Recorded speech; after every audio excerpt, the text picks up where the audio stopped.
একেবারে মার্চে শুরু হয়ে গিয়েছে। আজ 1 তারিখ খুব স্বাভাবিকভাবেই ঊর্ধ্বমুখী হতে চলেছে বঙ্গের পারদ।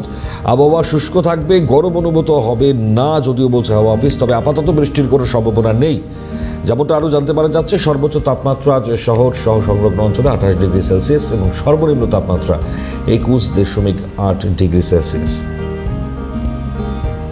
ইতিমধ্যেই যত সময় এগোবে তত গরম বাড়বে, ওটাই পূর্বাভাস দিচ্ছে হাওয়া অফিস। ঠিক এই জায়গা থেকে দাঁড়িয়ে আবহাওয়া শুষ্ক থাকবে, যেমনটা বলা হচ্ছে। সামনেই দোল পূর্ণিমা রয়েছে, ফলত কোনো রকম বৃষ্টিপাতের সম্ভাবনা এক্ষেত্রে থাকছে না এবং আগামী সময় তাপমাত্রা আরও ঊর্ধ্বমুখী হবে বলেই জানা যাচ্ছে। হাওয়া অফিস সূত্র যেমনটা আরও বলছে, মার্চের শুরুতেই বঙ্গের পারদ ঊর্ধ্বমুখী হতে চলেছে।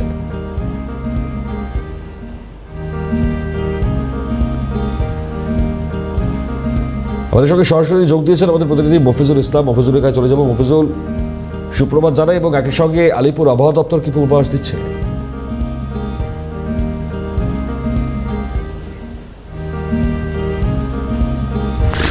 দেখো মণিভাই, অবশ্যই তোমাকে সূত্রপাত এবং আলিপুর আবহাওয়া দপ্তরের পূর্বাভাসই ছিল যে 1 মার্চ অর্থাৎ শনিবার থেকেই তাপমাত্রা ক্রমশ ঊর্ধ্বমুখী হবে এবং সেক্ষেত্রে 3 থেকে 4 ডিগ্রি পর্যন্ত সর্বোচ্চ এবং সর্বনিম্ন উভয় তাপমাত্রাই কিন্তু বাড়তে পারে এবং সেই মোতাবেক ইতিমধ্যেই সর্বনিম্ন তাপমাত্রা সেটা ক্রমশ ঊর্ধ্বমুখী হচ্ছে।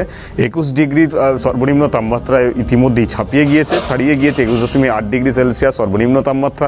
সর্বোচ্চ তাপমাত্রা প্রায় 28 ডিগ্রি সেলসিয়াসের কাছাকাছি গতকালকে ছিল। ফলে এই পরিস্থিতি কিন্তু আগামী কয়েকদিন ধরে বজায় থাকবে। তবে আপাততভাবে আকাশ পরিষ্কার থাকবে, কিন্তু বৃষ্টিপাতের কোনো সম্ভাবনার কথা পূর্বাভাসে উল্লেখ করা হচ্ছে না। শুষ্ক আবহাওয়া থাকলে বেলা বাড়ার সঙ্গে সঙ্গে মানে গরম অনুভূত হবে।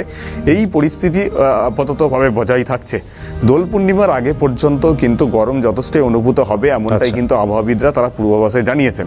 ফলে অন্যান্য সময় যেটা দেখা যায় যে দোল পূর্ণিমা পর্যন্ত একটা শীত গুরুত্বপূর্ণ জায়গা। অসংখ্য ধন্যবাদ জানাবো মফিজুল তোমাকে। মফিজুল ইসলাম ছিলেন সরাসরি আমাদের প্রতিনিধি।